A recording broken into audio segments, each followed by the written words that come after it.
बिस्मिल्लाहिर्रहमानिर्रहीम अस्सलामु अलैकुम वरहमतुल्लाह। स्टूडेंट्स, आज पढ़ेंगे एक्सरेज क्या होती है। ये एक्सरेज फर्स्ट ईयर की केमिस्ट्री के सेकंड चैप्टर से ताल्लुक़ रखता है। अच्छा, high energy rays discovered by Roentgen. First time Roentgen नामी साइंटिस्ट ने पहले दफ़ा एक्सरेज को डिस्कवर किया था। अच्छा, रोएंटजेन ने किस तरह डिस्कवर किया था? हिस्ट्री ये है कि रोएंटजेन कैथोड रेज जब डिस्कवर हो गई तो ये चूंकि साइंटिफिक दुनिया में एक नई इनोवेशन थी, तो इसलिए रोएंटजेन जो था वो लैब में जाके कैथोड रेज के ऊपर एक्सपेरिमेंट्स करते थे। अच्छा, तो एक्सपेरिमेंट करते करते रोएंटजेन को नई रेज सामने आ गए जिसकी प्रॉपर्टीज कुछ यूँ है। हाई फ्रीक्वेंसी रेज, एक्सरेज वो रेज होती है जिसकी फ्रीक्वेंसी बहुत ज़्यादा होती है।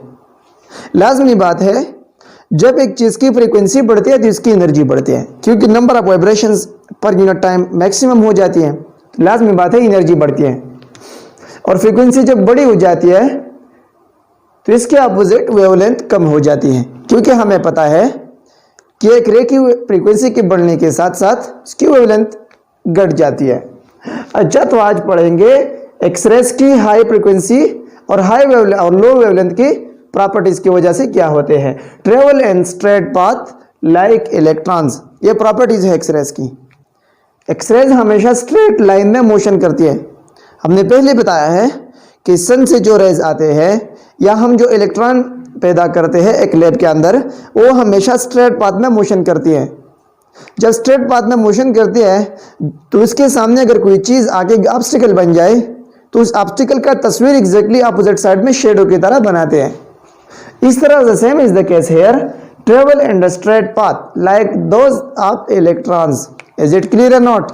अच्छा, इलेक्ट्रॉन की तरह स्ट्रेट पाथ में मोशन करते हैं, not deflected by electric and magnetic field. X-rays magnetic और इलेक्ट्रिक फील्ड की वजह से डिफ्लेक्ट नहीं होते। जब एक एक्सरे एक रास्ते में गुजरता है और इसकी रास्ते में इलेक्ट्रिक और मैग्नेटिक फील्ड ऑब्स्टिकल आ जाए तो एक्सरे उसकी कोई परवाह नहीं करता। इसके पीछे एक लॉजिक है डियर। लॉजिक ये है कि अगर ये चार्ज्ड पार्टिकल होते तो फिर मैग्नेटिक और इलेक्ट्रिक फील्ड एक्सरेज को अट्रैक्ट या रिपल करते, लेकिन इसका मतलब ये कि एक्सरेज के ऊपर कोई चार्ज नहीं है। So X rays are neutral particles. Is it clear और नॉट? अच्छा, कैन प्रोड्यूस फ्लोरेसेंस। फ्लोरेसेंस क्या होती है? फ्लोरेसेंस वो शाइनिंग होती है, शाइनिंग लाइक होती है, जिसमें जो हमने कैथोड रेज की डिस्कवरी में बाकायदा हमने डिस्कस किया है, शाइनिंग होती है। जब एक्सरेज NaCl से या कोई और क्रिस्टलाइन सब्सटेंस से पास हो जाए तो इसमें फ्लोरेसेंस काज कर सकती है। एक्सरेज की फ्लोरेसेंस काज करने की वजह से, चूंकि स्ट्रेट पाथ में मोशन करते हैं, तो जब हम इसको एक फोटोग्राफिक प्लेट लगाते हैं, एक्सरे का जो प्लेट आपने देखा होगा, वो जो काला प्लेट होता है, जब डॉक्टर्स को हम जाते हैं तो हमें एक्सरे प्रोवाइड करता है, प्रिस्क्राइब करता है एक्सरे डायग्नोसिस के लिए। तो एक्सरे का प्लेट आपने देखा वो काला होता है। एक्सरे जब एक चीज़ से, लेट सपोज हमारी बॉडी में मसल से गुजर जाए, रास्ते में उसको बोन आ जाए तो बोन से पास नहीं हो सकता।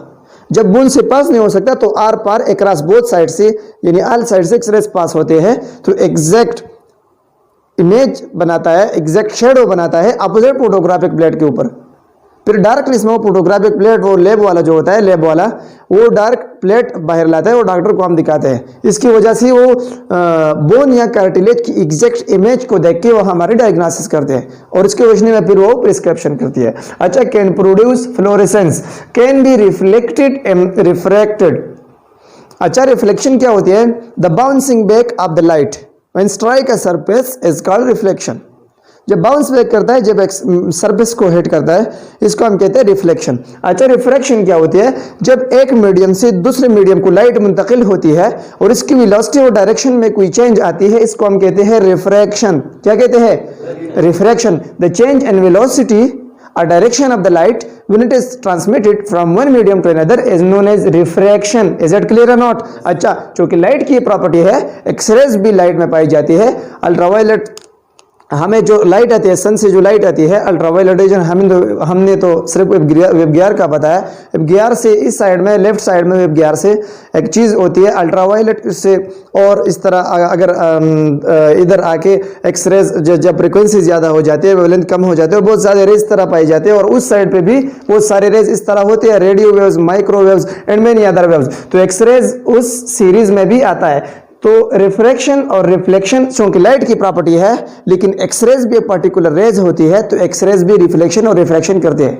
रिफ्रैक्शन समझ में आ गया? अच्छा, can penetrate through many substances.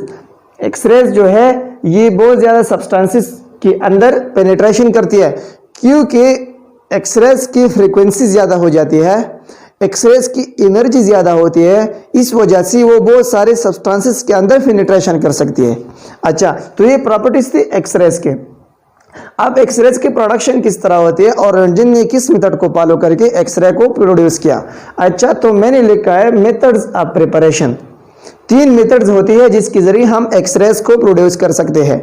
एक मेथड है रोएंटगेन मेथड, जो कि हम अभी पढ़ते हैं। दूसरा मेथड है कोलेज मेथड, और तीसरा मेथड है betatron method, betatron machine method.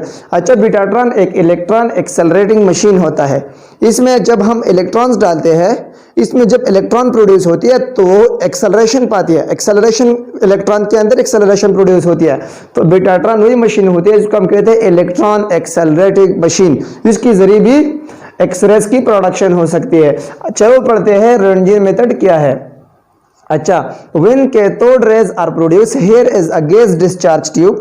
It is well familiar to you because we have discussed this topic and discovery of electron and proton as well. अच्छा, ये एक गैस डिस्चार्ज ट्यूब है, इसके अंदर gas molecules पाई जाती हैं। इसमें एक सरफेस पे कैथोड होता है और दूसरी सरफेस पे एनोड होता है। This should be learned by you by heart. This cathode is of the concave shape. Cathode concave shape के होते हैं। अच्छा, उसकी लॉजिक क्या है? कैथोड कनकेव शेप की इस तरह इसलिए होती है कि वो डायरेक्टली एनोड के ऊपर फोकस करे। ये कनकेव शेप आपकी लॉजिक से आपने अपने लॉजिक के जरिए ये सोचना है कि एक चीज अगर इसकी शक्ल कनकेव होती है तो वो एक सरफेस के ऊपर बहुत ज्यादा फोकस कर सकते हैं, क्योंकि इसकी स्ट्रक्चर इस तरह होती है जिस तरह मेरा हाथ है।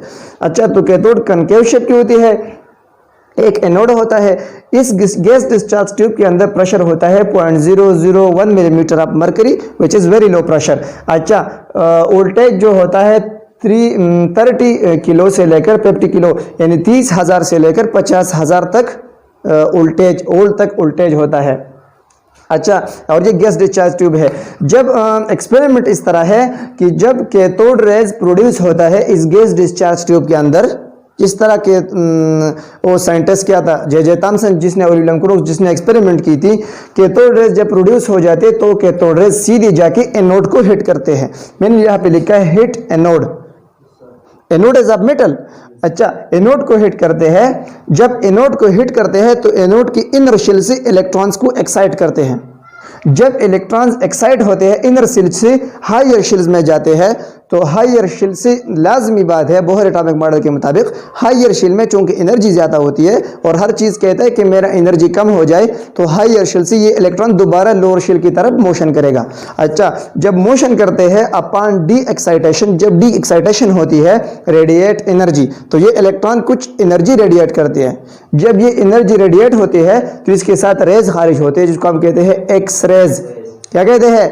एक्स रेज कहते हैं। concave cathode are used for focusing. It is also already discussed by me. अच्छा, एक्सरेज पैदा हो जाते हैं। तो एक्सरेज मैं दोबारा कह रहा हूँ, यहाँ एक कैथोड होता है, एक एनोड होता है, प्रेशर 0.001 मिलीमीटर ऑफ मरकरी होता है जो कि बहुत ज़्यादा कम है। 30,000 से लेकर 50,000 तक वोल्टेज होता है राउंड अबाउट। जब गैस डिस्चार्ज ट्यूब के अंदर कैथोड रेज पैदा हो जाते हैं, यानी इलेक्ट्रॉन्स पैदा हो जाते हैं, वो इलेक्ट्रॉन्स सीधे जाके एनोड को हिट करते हैं। जब एनोड को हिट करते हैं तो एनोड के इनर शेल से इलेक्ट्रॉन्स को एक्साइट करते हैं। जब इलेक्ट्रॉन्स एक्साइट होते हैं तो लाजमी बात है upon D excitation they will loss energy in the form of specific rays known as X-rays. Is it clear और नॉट? अच्छा, तो यहाँ पे एक्सरेज पैदा हो जाते हैं। तो ये था एक्सरेज के बनाने का मेथड। इंशाल्लाह कल कुछ और प्रॉपर्टीज के ऊपर हम डिस्कशन करेंगे और फिर हम बताएंगे कि एक्सरेज और एटॉमिक नंबर की दरमियान इस दोनों के अंदर क्या रिलेशन है, वो पढ़ेंगे इंशाल्लाह ताला। आपने एक्सरे की वेवलेंथ को याद रखना है, 10⁻⁻² डाप्सन यूनिट से लेकर 10⁻+2 डाप्सन यूनिट तक उसकी वेवलेंथ हो सकती है। वो जो भी हो इस रेंज के अंदर आते हैं। अच्छा, आज के लिए ये काफ़ी है। अगर आपका कोई क्वेश्चन है तो पूछ सकते हैं। नहीं है? अच्छा, थैंक यू वेरी मच। अपना ख्याल रखें।